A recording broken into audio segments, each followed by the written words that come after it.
Hello friends, आप देख रहे हैं आपका चैनल शेयर बाजार विद आयुष और बात करेंगे दोस्तों इस वीडियो में आई रेडा के बारे में। तो आज दोस्तों कह सकते हैं एक बहुत बढ़िया सेशन देखने को मिला जहां पे IREDA करीबन 6.38% ऊपर बंद होता है। वैसे तो देखिए आज एक गैप अप ओपनिंग हमको देखने को मिली और करीबन 179 पर स्टॉक ओपन होता है। बड़ी बात साफ देखने को मिली कि काफ़ी ज़्यादा ही शेयर ऊपर खुल गया था, तो 179 का ओपन और 179 का आज का हाई देखने को मिला। ये बात अलग है कि अगर आप आज दिन का लो देखेंगे तो वो 169.25 है और 170.95 पे अगर शेयर क्लोज हो रहा है तो इसका मतलब ये है कि दिन के लो से करीब जाकर शेयर में क्लोजिंग देखने को मिली है। बट नो डाउट 6.38% की तेजी तो हमको स्टॉक में आज देखने को मिली है। तो ये बात साफ है कि देखिए अपमूव अच्छा देखने को मिला, एक अच्छा अपसाइड आज के सेशन में आया, इसमें कोई दोहराई नहीं है। और अगर आप पिछले कुछ दिनों में देखेंगे तो स्टॉक लास्ट 5 डेज में मतलब बढ़ता हुआ नजर आया है। बट ये बात ज़रूर थी कि देखिए यहाँ पर एक फॉल हमको देखने को मिल रहा था, बट जिस तरीके से कंपनी के नतीजे निकल कर आए उस नतीजे ने फिर स्टॉक में एक अच्छी अपसाइड दिखाई है आज के सेशन के अंदर।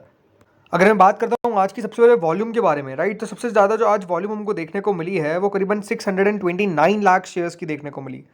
ऑलमोस्ट 630 लाख शेयर आज आपको आज के दिन ट्रेड होते हुए देखने को मिले, राइट। तो आज का वॉल्यूम परसेंटेज भी हमको बढ़िया देखने को मिला। ओवरऑल डिलीवरी परसेंटेज था 34.61% जो निकल कर आया, तो 35% की डिलीवरी बढ़िया मान जाती है। At the end of the day जो क्लोजिंग आई है दोस्तों 170.50 पर आई है एंड वहाँ पर 72,433 ऑर्डर्स आपको आफ्टर मार्केट ऑर्डर्स लगते हुए नजर आएंगे। तो इसका मतलब ये है कि हाँ, आफ्टर मार्केट भी बाइंग की तरफ रुझान है। ये बात साफ जरूर है कि स्टॉक की जो क्लोजिंग है वो 170.95 पे नहीं आई है, इसीलिए बायर्स का ट्रैक्शन आपको देखने को मिल रहा है। ऑलमोस्ट 72,433 ऑर्डर्स आफ्टर मार्केट लगे हुए हैं। बट ठीक है, बढ़िया है, इसमें कोई डाउट नहीं है। अब ये देखिए हमको समझना पड़ेगा कि IRED के जो नंबर्स निकल कर आए इसका हमने एनालिसिस पूरा कर रखा है, लेकिन आपको ब्रीफ में बता देता हूँ जिनको नहीं पता है। कंपनी की सेल्स 34% दोस्तों सालाना बढ़ती है, राइट। ये क्या दिखाता है? ये दिखाता है कि दोस्तों ग्रोथ तो हमको देखने को मिल रही है। अब वैसे तो देखिए IRED एक फाइनेंसिंग कंपनी, तो सेल्स वर्ड ही गलत है, बट द थिंग इज कि हाँ, आप मान सकते हैं कंपनी जो यहाँ पर NII कमा रही है, ओवरऑल ये सब कर रही है, उसको आप ले सकते हैं। 34% बढ़ रहा है। देखिए इस पूरे सेक्टर के अंदर विश्वास क्या है? विश्वास यही है कि दोस्तों जिस तरीके से हम पहले जो फॉसिल फ्यूल्स देखते थे, कोल देखते थे, ये सब देखते थे, जो हम कह सकते हैं ट्रेडिशनल सोर्स ऑफ एनर्जी जिससे आती थी, उससे बदल कर हम अब मॉडर्न कह सकते हैं मॉडर्न यहाँ पर जा रहे हैं टेक्नोलॉजीज़ में। मॉडर्न टेक्नोलॉजीज़ में वाली वो रूफ टॉप सोलार हो, रिन्यूएबल में अलग अलग हो, हाइड्रो पावर हो, बहुत सारी चीज़ें। बट ये बात साफ है कि दोस्तों ये ज़रूर एक इंटरेस्टिंग इंडस्ट्री है to watch out for the next, not मैं कहूँगा 1-2 साल, बट 5-10 ईयर्स, राइट। अगले 5 से 10 सालों के अंदर हो सकता है कि जिस तरीके से आज आपके घर में इलेक्ट्रिसिटी आ रही हो, अगले 5 से 10 सालों में ना आए। हो सकता है कि काफ़ी लोगों की ऑलरेडी अभी भी चेंज हो गई हो। बट जैसे मैंने कहा, ये एक समय है, समय लगेगा, समय बदलाव में। बट ये बात साफ है कि अगर आप इस कंपनी के मुनाफे को देखेंगे तो 254 करोड़ से बढ़कर 337 करोड़, एक अगर Q1 के तौर पर तो ठीक है, बट ग्रोथ तो हमको देखने को मिल रही है सालाना तौर पर। और ये बात ध्यान रखिएगा, ये एक फाइनेंसिंग कंपनी है, तो ग्रोथ हमको उतनी देखने को नहीं मिलती है, बट यहाँ पर नज़र आ रही है। और इसके नंबर्स को दोस्तों कंपेयर करिए। 2019 में 2000 करोड़ का यहाँ पर रेवेन्यू, 2020 में 2300 करोड़ का रेवेन्यू, 2021 में 2600 करोड़ का रेवेन्यू, 2022 में 2860 करोड़ का रेवेन्यू, 2023 में 3483 करोड़ का रेवेन्यू, और इस बार कंपनी क्लोज टू 5000 करोड़ के रेवेन्यू पर पहुंच गई। इसको बोलते हैं ग्रोथ।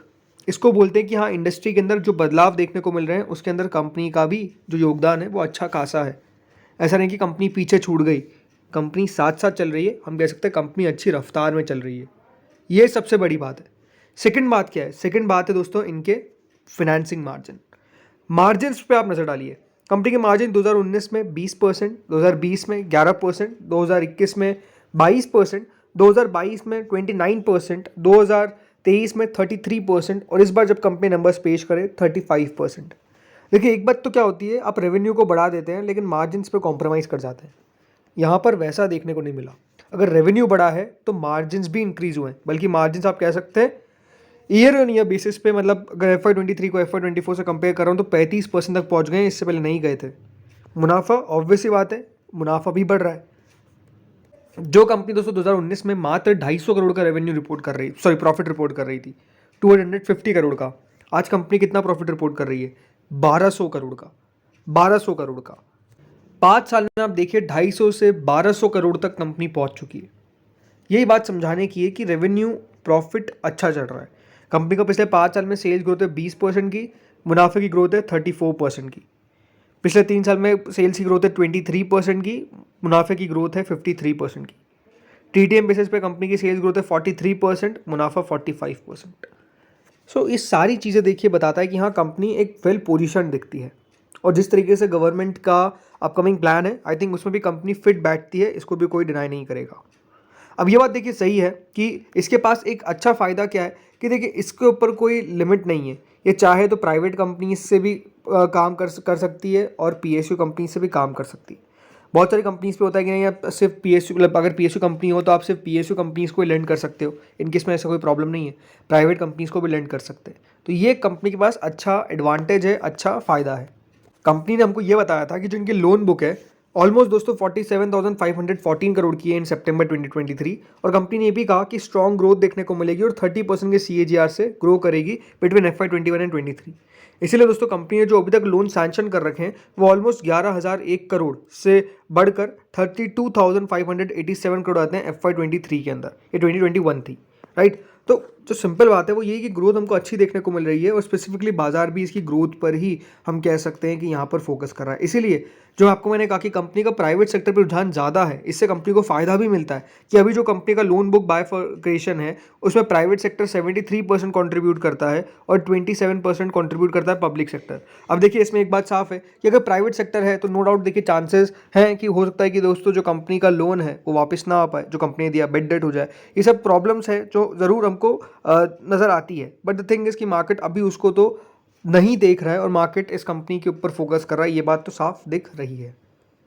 अब क्वेश्चन ये था कि यहाँ से क्या 200 रुपये का लेवल फिर टच कर सकता है ये, क्योंकि देखिए पिछले एक महीने में एक अच्छा मूव देखने को मिला है, बट एक लेवल जा था ऑलमोस्ट हम कह सकते हैं 180 रुपये, 185 रुपये, आज भी हम कह सकते हैं एग्जैक्टली वही था, 179 रुपीज़ तक गया खुला, बट उसके बाद मुनाफा वसूली आ गई है। तो एक बात साफ जो दिखती है वो ये कि 180 रुपये का एक आपको रेजिस्टेंस देखने को मिल रहा है, वो रेजिस्टेंस हमको ये देखना है कि कब जाकर क्रॉस होता है, बिकॉज अगर ये 180 का रेजिस्टेंस क्रॉस होगा, 180 से 185 की रेजिस्टेंस जोन है पूरा, देखिए उसके अंदर जब भी स्टॉक जाता है तो मुनाफा वसूली हमको देखने को मिलती है। तो एक बार 180 टू 185 को एक क्रॉस करेगा तो एक अच्छी तेज़ी हमको फिर देखने को मिल सकती है अपसाइड के अंदर।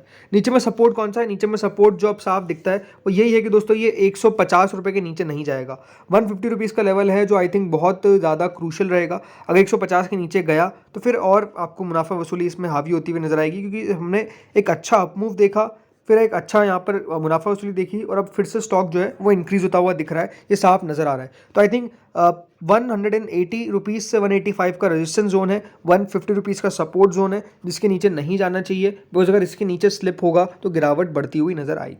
तो दोस्तों इस वीडियो में तो इतना ही था, होपफुली आपको वीडियो बढ़िया लगा होगा, अगर लगा तो लाइक कर देना, चैनल से पहली बार जुड़ो सब्सक्राइब कर देना। Thank you friends watching this video.